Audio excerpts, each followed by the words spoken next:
एनटीएच्या अध्यक्षांवर कारवाई का नाही? निलंबित केलेले ते 47 कर्मचारी कोण? खासदार गौरव गोगोईंचे सरकारला सवाल.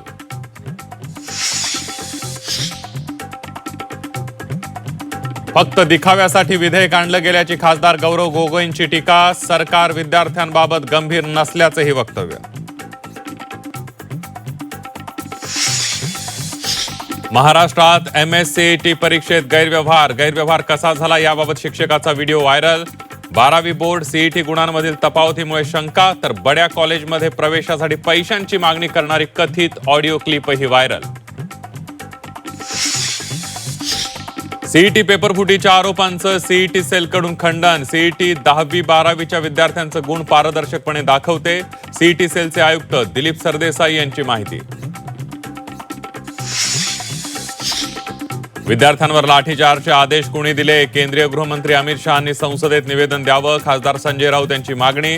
धर्मेंद्र प्रधान यांच्या संसदेतील स्वागतावरून ही हल्लाबोल. जंतर मंतरवरील लाठीचार्ज प्रकरणी 6 राज्यांच्या मुख्य सचिवांना सुप्रीम कोर्टाची नोटीस. विद्यार्थ्यांवर कोणतीही सक्तीची कारवाई न करण्याचे सुप्रीम कोर्टाचे निर्देश. तर अटक केलेल्या सर्व अल्पवयीन मुलांना तत्काळ सोडण्याचे आदेश. झेंजी आपल्या देशाचं भविष्य, पण आता त्यांना काही बोलणंही मुश्किल झालंय. पोलीस आयुक्त विश्वास नांगरे पाटलांचं विधान. स्क्रीन टाइम वाढल्यानं केमिकल लोचा झाल्याचं मत.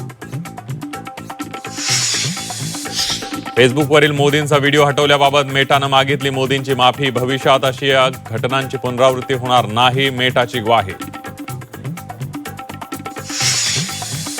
शरद पवार कधी एनडीए सोबत जाणार नाहीत. सुप्रिया सुळे देखील विचारांच्या पक्क्या. राष्ट्रवादी शरद पवार पक्षाच्या नेत्यांच्या भेटीगाठीवरून रोहित पवारांची माहिती.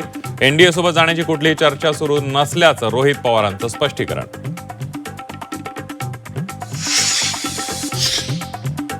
आणि जपान शक्तिशाली भूकंपानं हादरला. भूकंपाची तीव्रता 7.1 रिक्टर स्केल. भूकंपानंतर आता जपानमध्ये त्सुनामीचा इशारा.